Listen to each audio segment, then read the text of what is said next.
Aujourd'hui, je voulais vous narrer quelques anecdotes qui se sont produites. Alors, vous qui me connaissez, vous savez que ce sont toujours des histoires vraies que je rapporte, bien sûr.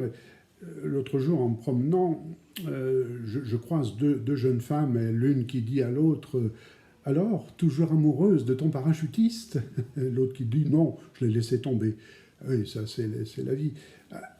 Avec mon épouse, nous étions au restaurant il y a quelque temps, et la table à côté, il y avait un monsieur qui était seul, et qui demande au serveur vous servez toujours des andouilles à midi? Le serveur qui dit mais monsieur, nous servons tout le monde. Pour mon anniversaire, mon épouse me dit je t'ai fait un cadeau qui va certainement te plaire. Viens avec moi à la fenêtre.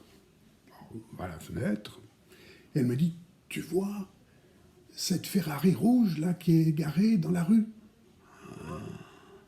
Ouais, je vois cette Ferrari. Eh bien, je t'ai acheté un pull exactement de la même couleur. Voilà. Alors, vous savez, la machine à café dans les entreprises, c'est toujours quelque chose d'important. Alors, il y a deux copines qui discutent à la machine à café. Et l'une dit à l'autre, alors, ton annonce où tu mettais que tu recherchais un mari, ça a marché? Oh là là, j'ai eu plein de réponses de femmes. Quoi? De femmes? Oui, oui, elles m'ont dit, toutes, mais prenez le mien, prenez le mien. Alors, dans l'entreprise, il se passe des choses particulières. Une secrétaire arrive à moitié nue dans le bureau de son patron. Et elle lui dit « Monsieur le directeur, votre femme est à la réception. Je reste comme ça ou vous m'accordez l'augmentation dont on a parlé l'autre jour ?» C'est la vie de l'entreprise. Alors là aussi, une voisine, une jeune femme qui rentre chez elle avec la voiture absolument accidentée dans un état pas possible. Alors le mari rentre le soir, le pauvre gars, il rentre du boulot et il voit la voiture dans un état pas possible. Il dit, mais enfin, qu'est-ce que tu as fait? Tu as été faire des courses, mais qu'est-ce que tu as fait avec cette voiture? Oh, elle dit, ne prends pas sur ce ton, parce que ta voiture, c'est comme ta mère, elle se froisse pour un rien. Vie de famille, n'est-ce pas? Eh oui.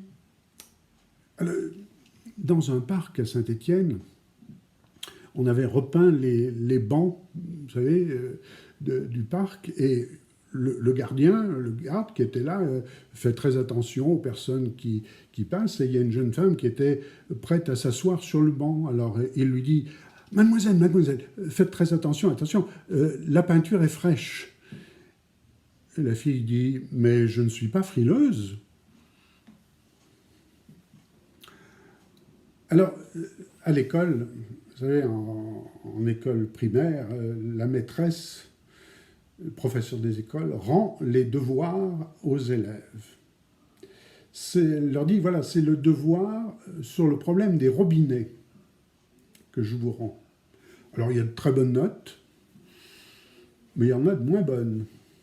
Et puis, alors, il y en a certaines. Brian, je ne comprends pas. Tu m'as mis un numéro de téléphone. Oui, c'est celui de mon papa. Il est plombier. Logique, non? Ça arrive parfois, vous savez, il y a un type qui rentre à 7 heures du matin chez lui,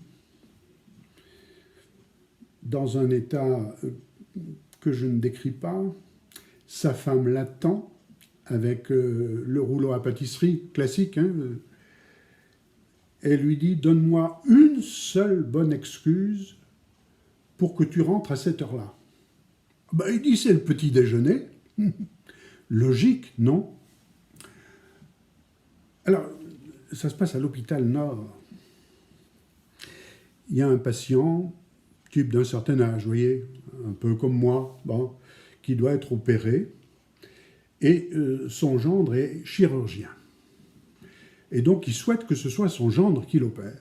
Alors, le gendre, il n'est pas très chaud, parce que, si, je veux que ce soit toi qui m'opères. Mais enfin, beau papa, vous savez, je veux que ce soit toi. Mais enfin, pourquoi? Écoute, tu n'as pas intérêt à me louper. Parce que si ça se passe mal, si je disparais, tu vas avoir ta belle-mère sur le dos tout le temps après. Eh oui.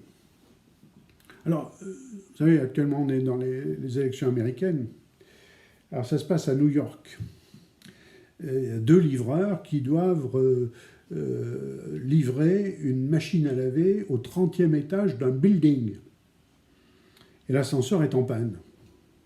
Alors, ils sont obligés de passer par les escaliers, de monter l'escalier. Oh, c'est pénible, hein, c'est difficile. Et puis, au bout d'un moment, il y en a un qui dit à l'autre, « Écoute, j'ai une bonne et une mauvaise nouvelle à t'annoncer. » « Ah bon, commence par la bonne. » « Eh bien, nous sommes au 20e étage. » « Ouais, d'accord. Et la mauvaise, on s'est trompé d'immeuble. » « Bon, d'accord. »«